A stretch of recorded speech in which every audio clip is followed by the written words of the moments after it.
সম্মানিত মসজিদের মুসল্লি, প্রশংসা আল্লাহর জন্য। আমরা পবিত্রতার উপরে ধারাবাহিকভাবে আলোচনা করে আসছি। গত জুমায় আমরা কুরবানি নিকটে হতে কুরবানি সম্পর্কে এক গুরুত্বপূর্ণ সংক্ষিপ্ত বিবরণ পেশ করেছিলাম। পরবর্তীতে আজকের জুমায় আর পরবর্তী জুমায় ধারাবাহিকভাবে পবিত্রতার আলোচনা আমরা করে আসব ইনশাআল্লাহ। আর সেই হিসাবে আজকের আলোচনা অজুর নিয়ম কানুন, কিভাবে অজু করতে হবে, সলাতের জন্য কিভাবে পবিত্র হতে হবে, সলাতের জন্য কিভাবে পবিত্র হতে হবে মর্মে আমরা এক গুরুত্বপূর্ণ সংক্ষিপ্ত তথ্যবহল বিবরণের চেষ্টা করব ইনশাআল্লাহ আজিজ। সম্মানিত দ্বীনী মুসলিম ভাই বোন, আপনারা অবগত আছেন পবিত্রতার বিষয়টি আল্লাহ তাআলার আদেশ। আল্লাহ তাআলা বলেন, ইয়া আইয়ুহাল্লাযীনা আমানু ইযা কুমতুম ইলাস সালাত, হে বিশ্বাসীগণ, যখন তোমরা সলাতের ইচ্ছা পোষণ করবে তখন ফাগসিলু ওজুহাকুম ওয়া আইদিয়াকুম ইলাল মারাফিক, তখন তোমরা তোমাদের মুখমণ্ডল এবং তোমাদের হাত দয় কোনই পর্যন্ত ধুয়ে নাও। আমসাহু বিরুউসিকুম ওয়া আরজুলাকুম ইলাল কাবাইন, আর তোমরা তোমাদের মাথা মাসা করো আর পা ধৌত করো টাকনু পর্যন্ত। সূরা মায়েদার 6 নম্বর আয়াতে আল্লাহ তাআলা ওযুর জন্য এভাবে আদেশ করেন। মদিনার নিকটে একটি জায়গা আছে কোবা। কোবার এলাকার লোকেরা পবিত্রতা অর্জন করত, সলাতের জন্য ওযু করত, ফরজ গোসলের জন্য পানি দিয়ে গোসল করত, পেশাব পায়খানার পরে পানি ব্যবহার করে পবিত্রতা অর্জন করত মর্মে তাদের পবিত্রতার আল্লাহ তাআলা প্রশংসা করেছেন। আল্লাহ তাআলা বলেন, ফিহি রিজালুন ইউহিব্বুনা আন ইয়াতাতাহহারু, সেখানে কতগুলি লোক রয়েছে যারা পবিত্রতা অর্জন করাকে ভালোবাসে। আল্লাহু ইউহিব্বুল মুত্তাহহিরিন, আর যারা পবিত্রতা অর্জন করে তারাকে আল্লাহ ভালোবাসেন, তারা পবিত্রতা অর্জন করা ভালোবাসে। তো আর যারা পবিত্রতা অর্জন করেন তাদেরকে আল্লাহ তাআলা ভালোবাসেন। পবিত্রতা অর্জনের একটি বড় মাধ্যম হচ্ছে ওযু। ঘুম থেকে উঠে ওযুর পদ্ধতি। আবু হুরায়রা রাদিয়াল্লাহু তাআলা আনহু বলেন, রাসূল সাল্লাল্লাহু আলাইহি ওয়াসাল্লাম বলেছেন, ইজাস্তাইকাজা আহাদুকুম মিন নাওমিহি, যখন তোমাদের কোনো ব্যক্তি ঘুম থেকে জাগবে, ফালা ইয়াগমিস ইয়াদাহু ফিল ইনায়ে, সে যেন তার হাতটা পানিতে না ডুবায়, হাত্তা ইয়াগসিলাহা সালাসান, যতক্ষণ পর্যন্ত হাতকে 3 বার ভালোভাবে ধৌত করে না নিচ্ছে। ঘুম থেকে উঠে হাতকে পানিতে ডুবানোর পূর্বে ভালো করে ধুয়ে নিতে হবে মর্মে রাসূল সাল্লাল্লাহু আলাইহি সাল্লাম জোরালোভাবে আদেশ করেছেন। তিনি বলেছেন, ফাইন্নাকা লা তাদরি আইনা বাতাত ইয়াদুহু আও ফাইন্নাহু লা ইয়াদরি আইনা বাতাত ইয়াদুহু, তার জানা নাই রাতের অন্ধকারে হাতটি কোথায় কোথায় যায়। হাতে ময়লা জীবাণু থাকতে পারে, লাগতে পারে মর্মে ওযু করার পূর্বেই তুমি ভালো করে সুন্দর করে হাত ধুয়ে নাও। আবু হুরায়রা রাদিয়াল্লাহু তাআলা আনহু বলেন, রাসূল সাল্লাল্লাহু আলাইহি ওয়াসাল্লাম বলেছেন, ইজাস্তাইকাযা আহাদুকুম মিন মানামিহি, যখনই তোমাদের কোনো ব্যক্তি ঘুম থেকে জাগবে, ফালইয়াস্তানসির সালাসান, সে যেন তার ওযুর সময় নাকটাকে 3 বার ঝেড়ে নেয়। ওযুর সময় নাকে পানি দিয়ে 3 বার নাকটা ঝাড়তে হবে। কেন? ফাইনা শায়তানা এবিতু আলা খাইশুমিহি, শয়তান রাতে নাকের ভিতরে বসবাস করে। যেহেতু শয়তান রাতে নাকের ভিতরে বসবাস করে, কাজেই নাকের ভিতরে জীবাণু আছে, লেগেছে, এ কথাই ঠিক। কাজেই ওযু করার পূর্বে বা ওযুর সময়ে নাকে পানি দিয়ে খুব সুন্দর করে নাকটাকে ঝাড়তে হবে। শিকান ঝেড়ে ফেলার মতো নাককে ভালো করে ঝেড়ে পরিষ্কার করতে হবে রাসূল সাল্লাল্লাহু আলাইহি ওয়াসাল্লাম বলেন। বোঝা যাচ্ছে হাতে যেমন কিছু জীবাণু রাতে লেগে যেতে পারে, ঠিক তেমনি নাকে কিছু জীবাণু লাগে থাকে, যা ভালোভাবে পরিষ্কারের জন্য প্রস্তুতি নিতে হবে যদি কেউ পরিষ্কার করতে চায়, যা রাসূল সাল্লাল্লাহু আলাইহি ওয়াসাল্লাম বলেন। ভালো করে ওযু, ভালো করে ওযু কিভাবে করতে হবে? আবু হুরায়রা রাদিয়াল্লাহু তাআলা আনহু বলেন, রাসূল সাল্লাল্লাহু আলাইহি ওয়াসাল্লাম বলেছেন, আলা আদুল্লুকুম মা ইয়ামহুল্লাহু বিহিল খাতায়া ওয়া ইয়ারফাউ বিহি দারাজাত। আমি কি তোমাদেরকে বলে দিব না এমন কিছু যা তোমাদের পাপকে মিটিয়ে দেয় আর মান মর্যাদা বেশি করে দেয়? আমি কি তোমাদের বলে দিব না এমন কিছুর কথা যা পাপকে মিটিয়ে দেয়, মান মর্যাদা বেশি করে দেয়? কালু বালা, সাহাবীগণ বলেন, হ্যাঁ বলেন, সেইটা কি? যাতে পাপ মিটে যায়, মান বেড়ে যায়, ভালো কথা তো, সেটাই তো আমরা চাচ্ছি। তখন রাসূল সাল্লাল্লাহু আলাইহি সাল্লাম বললেন, ইসবাগুল ওযু আলাল মাকারিহে, কষ্টের সময়, শীতের সময় ভালো করে ওযু করলে পাপ মিটে যায়, মান বেড়ে যায়। ওয়াকাসরাতুল খুতা ইলাল মাসাজিদ, বেশি বেশি পায়ে হেঁটে মসজিদে গেলে পাপ মিটে যায়, মান বেড়ে যায়। ওয়াইনতাজারুস সালাহ বাদাস সালাহ, আর সালাত আদায়ের পরে আবার সালাতের জন্য অপেক্ষা করলে পাপ মিটে যায়, মান বেড়ে যায়। হাদিস বুখারী মুসলিম। রাসূল সাল্লাল্লাহু আলাইহি সাল্লাম এইভাবে বললেন। ইবনে আব্বাস রাদিয়াল্লাহু তাআলা আনহু বলেন, রাসূল সাল্লাল্লাহু আলাইহি ওয়াসাল্লাম বললেন, আল্লাহ তাআলা বলেন, ইয়া মুহাম্মদ হাল তাদরি ফিমা ইখতাসিমুল মালাউল আলা। মুহাম্মদ, আপনি কি বলতে পারেন উপরে কি নিয়ে হইচই হচ্ছে? ফেরেশতাগণ কি বিষয়ে বলা বলি করছে তা কি আপনি জানেন? কালা নাম, তিনি বলেন, হ্যাঁ আমি জানি। ফিল কাফারাত, কি করলে পাপ মিটে যায় এই নিয়ে তারা বলা বলি করছে।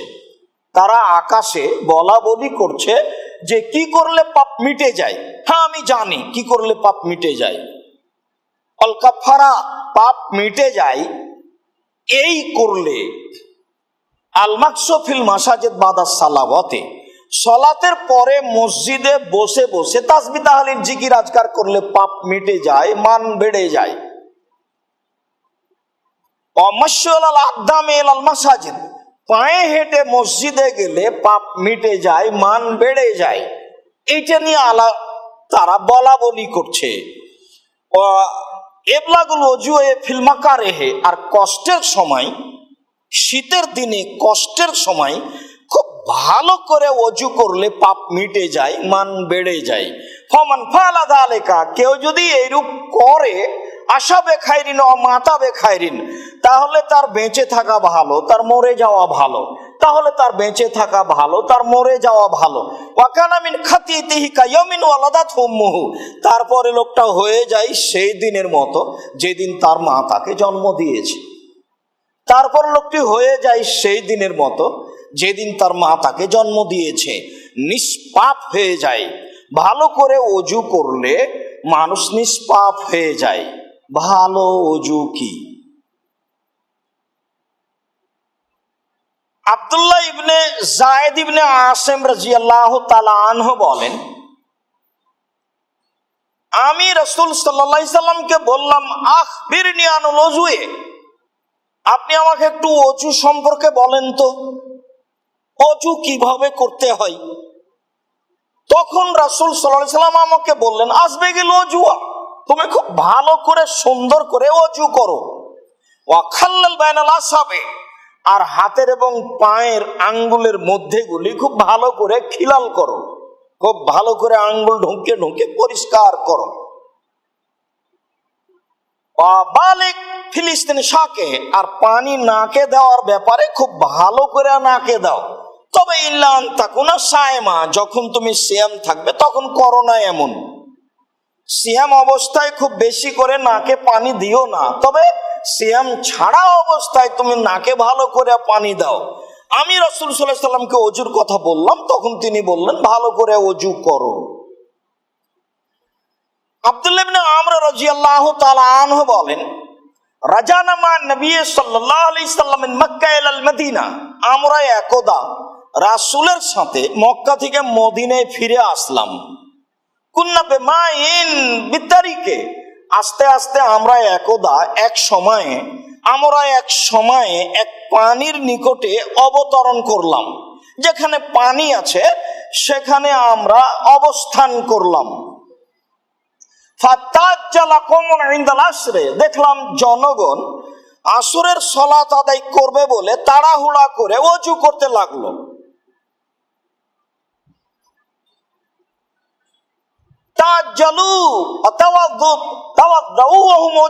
তারা খুব তাড়াহুড়া করে ওযু করলো। ফান্তাহাইনা ইলাইহিম, ইতিমধ্যে আমরা তাদের কাছে চলে আসলাম।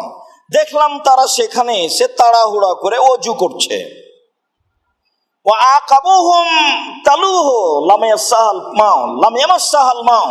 দেখি তাদের পায়ের পিছনগুলিতে পানি লাগেনি, চমকিছে সাদা হয়ে। পানি না লাগার কারণে দেখা যাচ্ছে যে এখানে পানি লাগেনি, তারা তাড়াহুড়া করে ওযু করেছে। তো রাসূল সাল্লাল্লাহু আলাইহি সাল্লাম বললেন, ওয়াইলুন লিল আকাব ফিন্নারে, যাদের পায়ের পিছন দিকে পানি লাগেনি, ভিজেনি, তাদের জন্য জাহান্নাম। তারপরে বললেন, আসবেগুলো দুয়া, তোমরা ভালো করে ওযু করো। সম্মানিত মসজিদের মুসল্লি, আমরা ভালো করে ওযু করা একাধিক হাদিসের মাধ্যমে আদেশ বুঝতে পারলাম, যদিও এখনো বুঝিনি ভালোভাবে ওযু কিভাবে করা লাগবে। তবে তিনি বারবার বলছেন যে ভালো করে ওযু করো। তিনি বলছেন ভালো করে ওযু করলে পাপ মিটে যায়, মান বেড়ে যায়। আবু হুরায়রা রাদিয়াল্লাহু তাআলা আনহু বলেন, রাসূল সাল্লাল্লাহু আলাইহি ওয়াসাল্লাম বলেছেন, আল ওযু মাররাতান মাররা, ওযু হচ্ছে একবার একবার। ওযুর প্রত্যেকটা অঙ্গকে একবার করে ধুইলেই ওযু হয়ে যাবে। যদিও এটা ইসবাগুল ওযু, পূর্ণ ওযু, ভালো ওযু নয়, তবে ওযু হয়ে যাবে যখন সম্পূর্ণ ভিজে যাবে। এই বুখারী মুসলিমের হাদিসের ভিত্তিতে বলা হয়েছে পূর্ণ ধোয়ার নাম একবার, আর ধোয়া জায়গায় পানি দিয়ে ধোয়ার নাম দ্বিতীয়বার ধোয়া, ধোয়া জায়গায় পানি দিয়ে ধোয়ার নাম তৃতীয়বার ধোয়া। সেইটা হলো ভালো ওযু। ইবনে আব্বাস রাদিয়াল্লাহু তাআলা আনহু বলেন, রাসূল সাল্লাল্লাহু আলাইহি সাল্লাম বলেছেন, আল ওযু মাররাতাইন মাররাতাইন, ওযু হচ্ছে দুইবার দুইবার।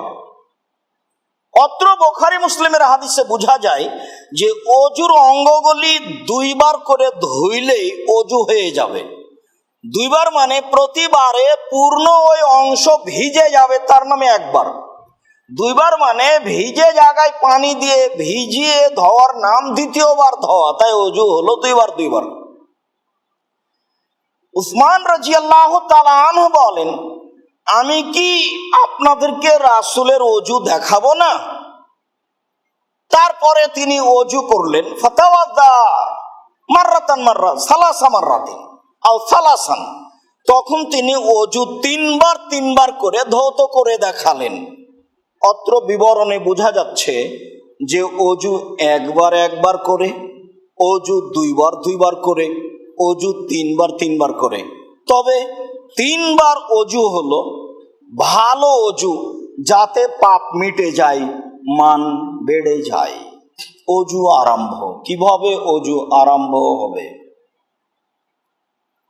আবু হুরায়রা রাদিয়াল্লাহু তাআলা আনহু বলেন, রাসূল সাল্লাল্লাহু আলাইহি ওয়াসাল্লাম বলেছেন, ইযা লাবিসতুম আও তাওয়াদ্দাতুম ফাবদাউ বিআয়ামিনিকুম, যখন তোমরা কাপড় পরিধান করবে, যখন তোমরা ওযু আরম্ভ করবে, তখন তোমরা তোমাদের ডান দিক থেকে আরম্ভ করো। বোঝা যাচ্ছে জামা গায়ে দেওয়ার সময় ডান হাত আগে ঢোকাতে হবে। বোঝা যাচ্ছে পায়জামা প্যান্ট পরার সময় ডান পা আগে ব্যবহার করতে হবে।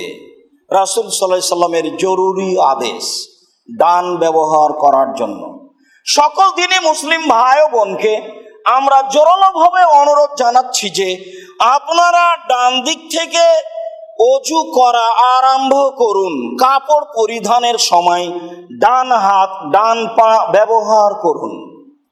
আয়েশা রাদিয়াল্লাহু তাআলা আনহা বলেন, কানান নবী সাল্লাল্লাহু আলাইহি সাল্লাম ইউহিব্বুত তায়াম্মুনা, রাসূল সাল্লাল্লাহু আলাইহি সাল্লাম ডান ভালোবাসতেন। ফিকুল্লে শানিহি, ফিশানিহি কুল্লিহি, তার সব কাজে। রাসূল সাল্লাল্লাহু আলাইহি সাল্লাম তার সব কাজে ডান দিক থেকে ভালোবাসতেন। ডানে যারা আছে তাদেরকে কিছু দিয়ে দিতেন, ডান দিক থেকে আরম্ভ করতেন। রাসূল সাল্লাল্লাহু আলাইহি সাল্লাম সবকিছু ডান দিক থেকে করা ভালোবাসতেন। তারপরে তিনি বলছেন, অফি তুহুরিহি ওয়া তানাজ্জুলিহি ওয়া তানাওয়ালিহি, তিনি তার ওযুতেও ডান ব্যবহার করতেন। তার মাথার চুল চিরুনি করার সময়তেও ডান দিক ব্যবহার করতেন। তিনি জুতা পরার সময়তেও ডান পায়ের জুতা আগে পরতেন। হাদিস বুখারী মুসলিম। সম্মানিত মসজিদের মুসল্লি, দ্বীনি মুসলিম ভাই বোন, রাসূল সাল্লাল্লাহু আলাইহি সাল্লাম তার সব কাজকেই ডান দিক থেকে করা ভালোবাসতেন। এই কথাটা বলতে বলতে বলছেন, এমন কি অজু করাও, এমন কি জুতা পরাও, এমন কি মাথার চুল চিরুনি করাও। মাথার চুল যখন চিরুনি আরম্ভ করবেন তখন ডান দিকে চিরুনি লাগাবেন। যখন নাপিতকে চুল ছাঁটা ছোট করার জন্য বলবেন তখন ডান দিক থেকে ছোট করার জন্য বলবেন, ও যেন তার সুবিধা মতো আরম্ভ না করে।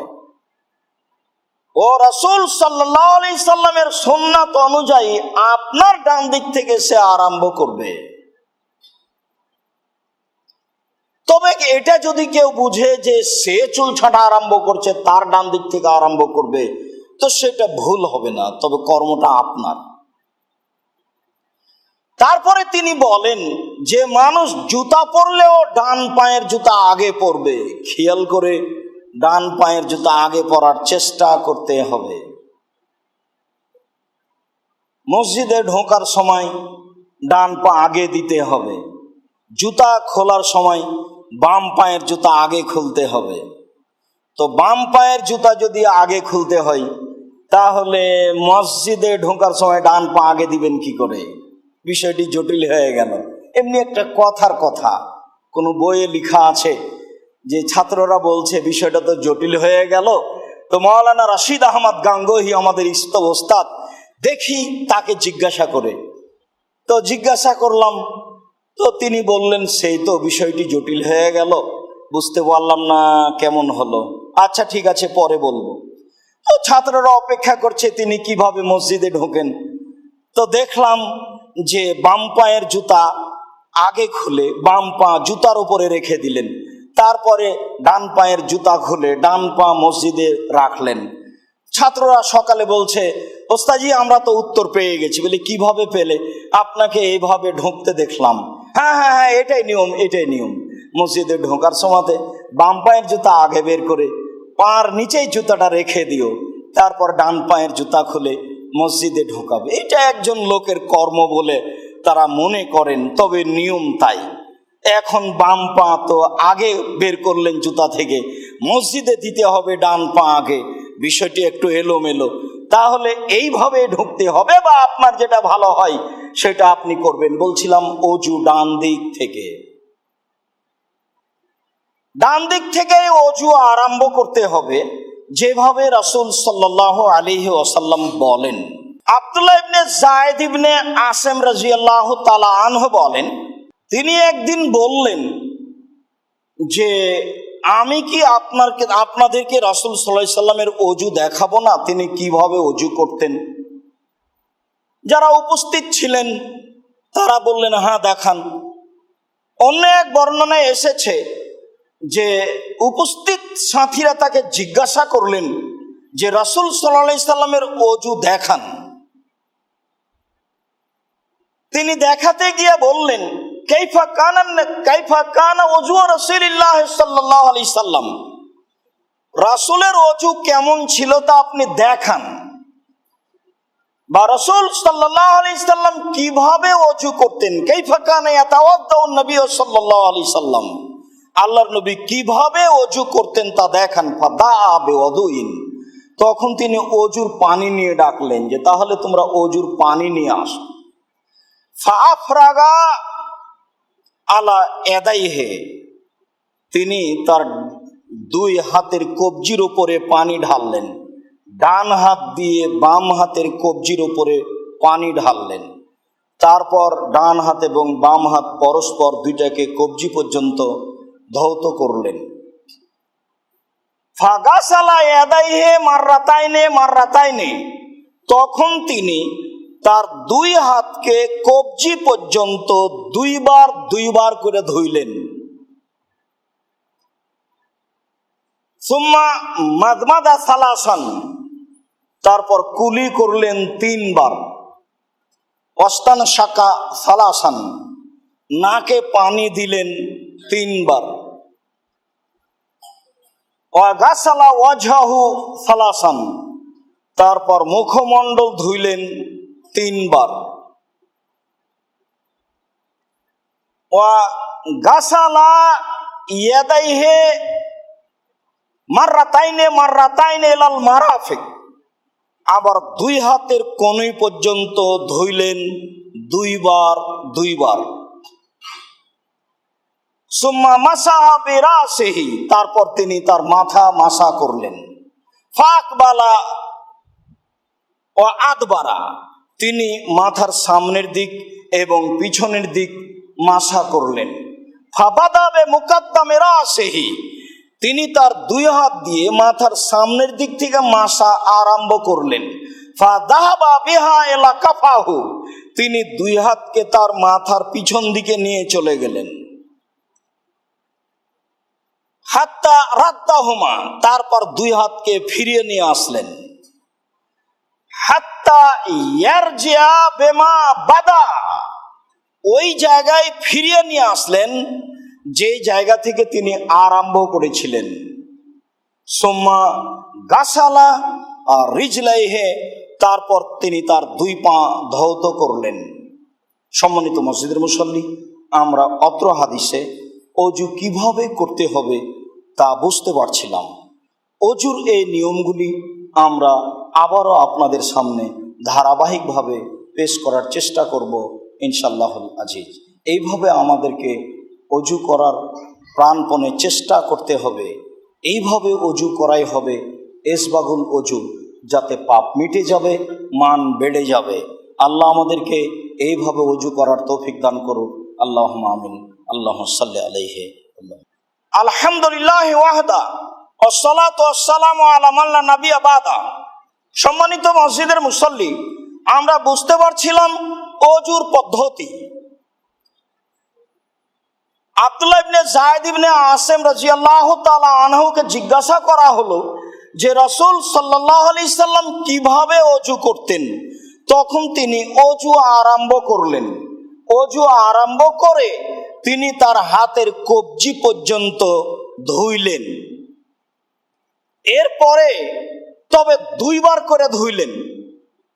এরপরে তিনি নাকে পানি দিলেন তিনবার, মুখে পানি দিলেন তিনবার, নাকে পানি দিলেন তিনবার, মুখমণ্ডল ধুইলেন তিনবার, তারপরে হাতের কনুই পর্যন্ত ধুইলেন দুইবার, তারপর মাথা মাসা করলেন। যেখান থেকে আরম্ভ করেছিলেন সেখানে আবার হাত ফিরিয়ে নিয়ে আসলেন, তবে নিয়ে গেছিলেন কাফাহু। এই কাফা বলা হয় মাথার পিছনের এই সাইডকে। এই পর্যন্ত নিয়ে গিয়ে আবার হাত দুটি ফিরিয়ে নিয়ে আসলেন। তারপরে তিনি তার দুই পা ধুইলেন। এ হলো অজুর ধারাবাহিকতা।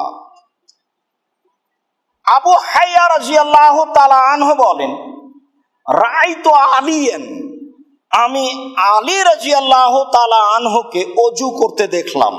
ফাতাওয়াদ্দা, তিনি অজু করলেন। ফাগাসালা কাফাইহে, তিনি তার দুই হাতের কবজি পর্যন্ত ধুইলেন। ফাআনকাহুমা, খুব ভালোভাবে ধুইলেন। নাকিউন, একবারে ভালো করে পরিষ্কার করা, যাতে করে কোনো ময়লা মাটির জীবাণু কোনো কিছু না থাকে। খুব ভালো করে তিনি তার হাত দুটি কবজি পর্যন্ত ধুইলেন। তারপর দেখলাম ফামাদমাদা সালাসান, তিনবার কুলি করলেন। ওয়াস্তান শাকা সালাসান, তিনবার নাকে পানি দিলেন। ওয়াগাসালা ওয়াজহাহু সালাসান, তারপর তিনি তিনবার মুখমণ্ডল ধুইলেন।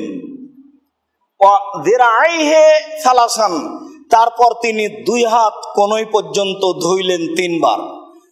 আগের বিবরণে বোঝা গেল যে কোনই পর্যন্ত ধুয়েছিলেন দুইবার, আর কবজি পর্যন্ত ধুয়েছিলেন দুইবার।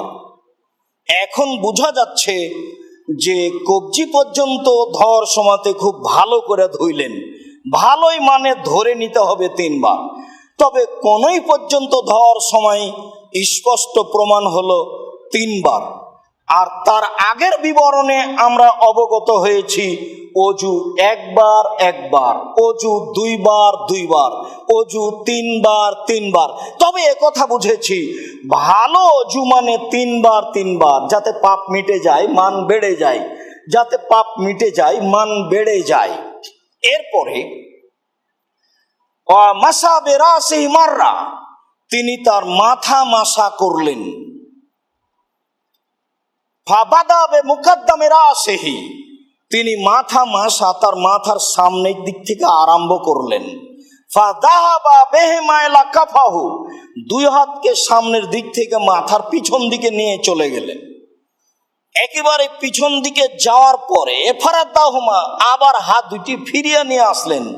হাত্তা ইয়ারজা ইলাল মাকান আল্লাযী বাদা মিনহু, ওই জায়গায় ফিরিয়ে নিয়ে আসলেন যেখানে আরম্ভ করেছিলেন। মাসা যেখানে আরম্ভ করেছিলেন সেখানে ফিরিয়ে নিয়ে আসলেন, তার নাম মাসা। তারপরে গাসালা কাদামাইহে লা কাবাইহে, তারপর তিনি তার দুই পাকে ধুইলেন টাকনু পর্যন্ত। তখন কতবার তা তিনি উল্লেখ করলেন না। অন্য বর্ণনাতে তিনবার তিনবারই এসেছে, তবে এখানে উল্লেখ হলো না তিনি তার পাকে কতবার ধুইলেন। তারপরে তিনি বলছেন ফাকামা, তারপর তিনি দাঁড়িয়ে গেলেন। ফাকামা, তারপর তিনি দাঁড়িয়ে গেলেন। ফাশারেবা ফাদলা তাহুরিহি, তারপর অজু করার যে পানিটুকু থেকে গেছিল সেই পানিটুকু তিনি পান করে নিলেন। ওয়াহুয়া কায়েম, তখন তিনি দাঁড়িয়ে ছিলেন। দাঁড়িয়ে থেকেই এই অজুর বাকি পানিটুকু পান করে নিলেন। তারপরে বলছেন ফাহাবাব্ত, আমি পছন্দ করি, ফাউরিয়াকুম, আমি তোমাদের দেখিয়ে দিতে চাচ্ছি অজু আর রাসূলুল্লাহ সাল্লাল্লাহু আলাইহি ওয়াসাল্লাম, রাসূলের অজু। এই ছিল রাসূলের অজু।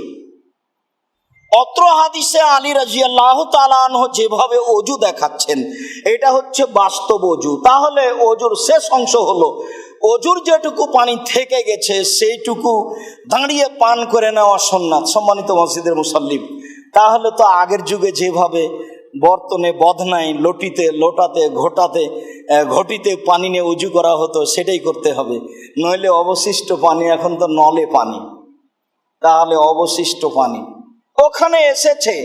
তিনি দাঁড়িয়ে ফাজলা তহুরে, তার অজুর যেটুকু পানি ছিল তা পান করে নিলেন। যদি এরকম পরিবেশ না থাকে তাহলেও একটু ওখান থেকে পানি নিয়ে দাঁড়িয়ে পান করে নেওয়া সুন্নাত। সম্মানিত মসজিদের মুসল্লি, জমজমের পানি দাঁড়িয়ে পান করতে হবে, এইটা একটা গুরুত্বপূর্ণ সুন্নাত। মাটির ওপরে সবচেয়ে দামি পানি জমজমের পানি।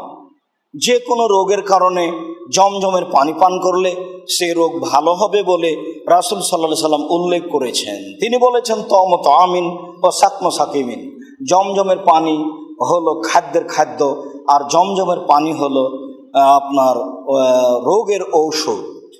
রোগের ঔষধের জন্য তিনি ব্যবহার করার জন্য বলেছেন।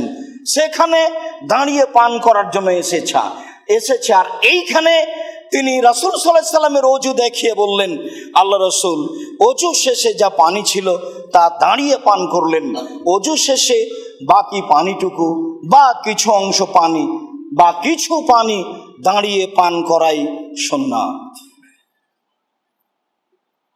আব্দুল্লাহ ইবনে যায়েদ ইবনে আসিম রাদিয়াল্লাহু তাআলা আনহু বলেন, আমি রাসূল সাল্লাল্লাহু আলাইহি সাল্লামকে বললাম, আখবিরনি আনিল ওযুয়ে, আল্লাহর নবী আমাকে ওযুর কথা একটু বলেন তো। তখন তিনি বললেন, আসবেগুল ওযু, ওযু ভালো করে করো, 1 2 ওয়া খাল্লিল বাইনাল আসাবে, আঙ্গুলের ফাঁক গুলি ভালো করে ধৌত করো, ওয়াবালিক ফিলিস্তিনসাক, আর নাকে খুব ভালো করে পানি দাও। অত্র হাদিসে পায়ের এবং হাতের আঙ্গুলের ভিতরগুলি ভালোভাবে পরিষ্কার করার জন্য বলা হয়েছে। ইবনে আব্বাস রাদিয়াল্লাহু তাআলা আনহু বলেন, রাসূল সাল্লাল্লাহু আলাইহি সাল্লাম বললেন, এজা তাওয়াদ্দাইতা, যখন তুমি ওযু করবে তখন খাল্লিল বাইনা আসাবে ইয়াদাইকা ওয়া রিজলাইকা, তখন তুমি তোমার হাতের এবং পায়ের আঙ্গুলের ভিতরগুলি খুব ভালো করে ধুয়ে নাও, ভালো করে খিলাল করে নাও হাতের এবং পায়ের আঙ্গুলগুলি। মিসওয়ার ইবনে সাদ্দাদ রাদিয়াল্লাহু তাআলা আনহু বলেন, রাআইতুন নবিয়্য সাল্লাল্লাহু আলাইহি ওয়াসাল্লাম ইউখাল্লিলু বাইনা আসাবে রিজলাইহি বিখিনসারিহি, আমি আল্লাহর নবীকে দেখলাম তিনি তার পায়ের আঙ্গুলের ভিতরগুলি তার হাতের কনিষ্ঠ আঙ্গুল দিয়ে ধুইতে দেখলাম।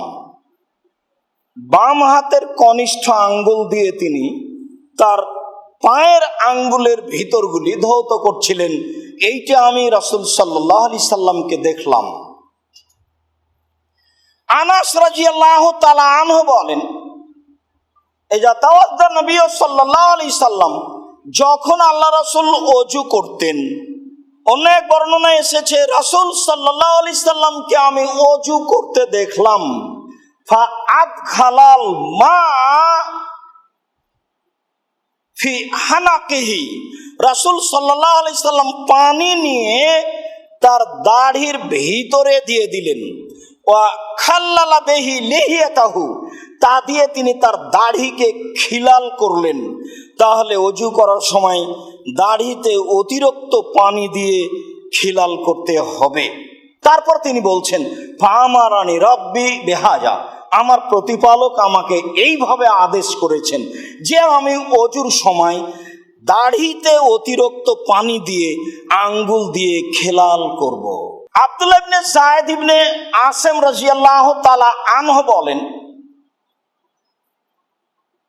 রাসূল সাল্লাল্লাহু আলাইহি ওয়াসাল্লামকে আমি দেখলাম তিনি ওযু করলেন, তখন ওযুর সময় তিনি তার মাথা এবং তার কানকে মাসা করলেন।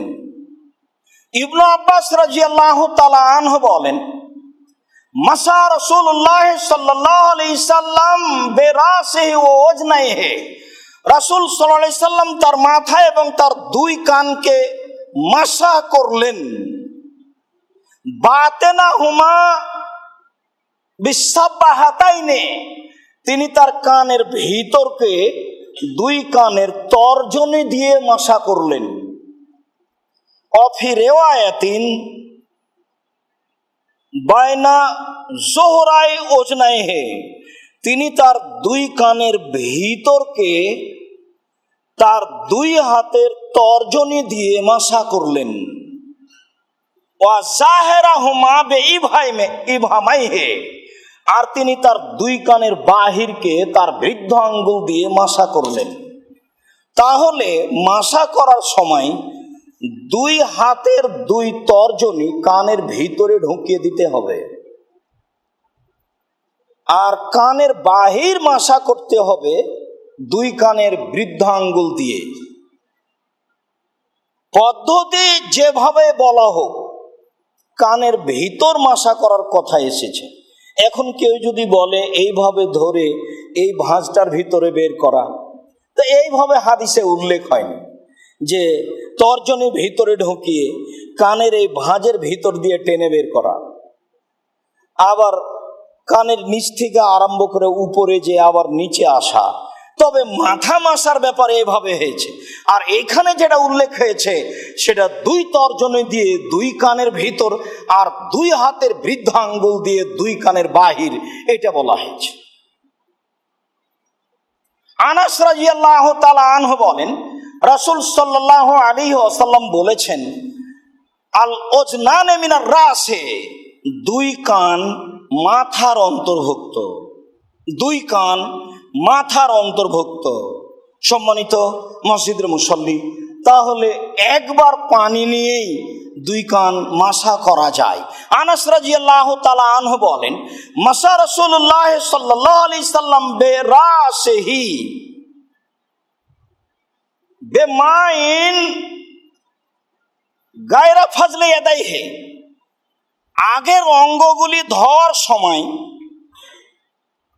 তার হাত কোনই পর্যন্ত ধোয়ার সময় হাত যে পানিতে ভিজে ছিল, সেই ভিজা পানি দিয়ে ভিজা অবস্থায় তিনি কান মাসা করেননি, মাথা মাসা করেননি।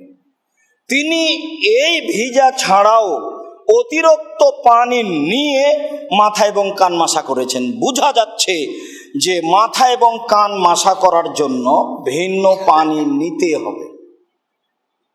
আনাস রাদিয়াল্লাহু উমামা বাহিলি রাদিয়াল্লাহু তাআলা আনহু বলেন, রাসূল সাল্লাল্লাহু আলাইহি সাল্লামকে আমি দেখলাম যে মাথা মাসা করার সময়ে অসুদ গায়ে তিনি কান পট্টি, কানের সামনের যে অংশটা আছে এই অংশকেও তিনি মাসা করলেন। তাহলে মাথা মাসা করার সময়তে এমনভাবে হাত দুটা নিয়ে গেলেন এবং নিয়ে আসলেন যাতে কানের এই সামনের অংশটা মাসার মধ্যে পড়ে গেল।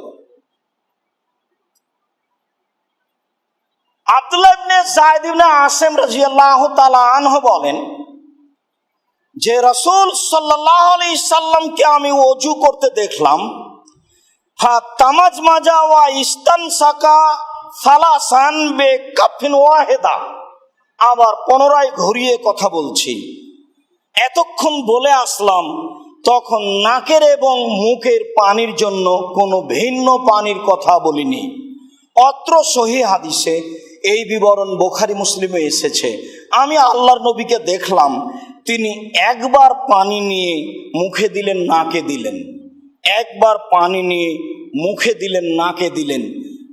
ফালা সালাসামাররা, তিনি এইভাবে তিনবার করলেন। তাহলে একবার পানি নিয়ে নাকে মুখে, আবার পানি নিয়ে নাকে মুখে, আবার পানি নিয়ে নাকে মুখে। তবে আলী রাদিয়াল্লাহু তাআলা আনহু যে ওযুর পদ্ধতি দেখাচ্ছিলেন যে তিনি তিনবার কুলি করলেন, তিনবার নাকে পানি দিলেন, তখন ভিন্ন ভিন্ন পানির কথাই উল্লেখ হয়েছে। সম্মানিত মসজিদের মুসল্লি, একাধিক হাদিসের ভিত্তিতে বলা যায় যে একবার পানিতেই নাক মুখ বেশি ভালো, উত্তম। একবার পানি নিয়ে নাক মুখ ভালো, উত্তম।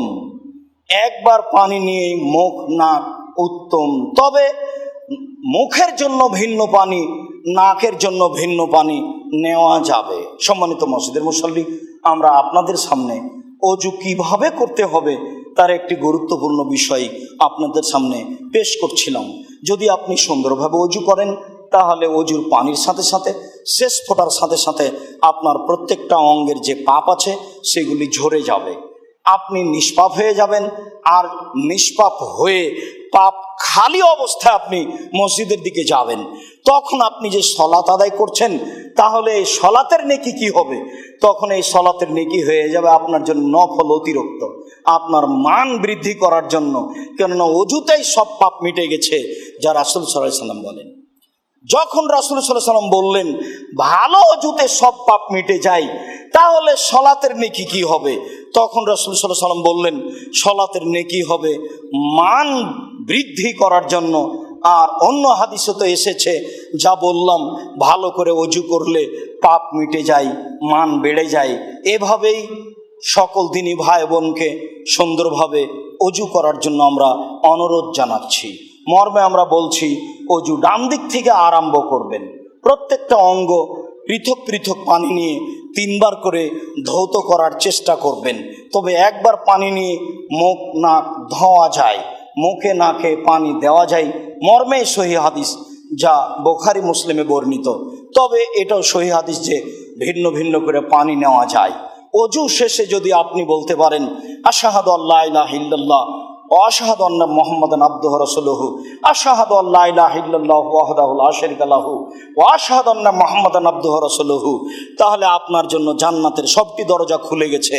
আপনি যে দরজা দিয়ে ইচ্ছা সে দরজা দিয়ে প্রবেশ করতে পারবেন। সম্মানিত মসজিদের মুসল্লি, আমরা আপনাদের সামনে পবিত্রতার ধারাবাহিকভাবে আলোচনা করে আসছিলাম। সময়ে আরও পবিত্রতার ধারাবাহিকভাবে আলোচনা করার চেষ্টা করব ইনশাআল্লাহ।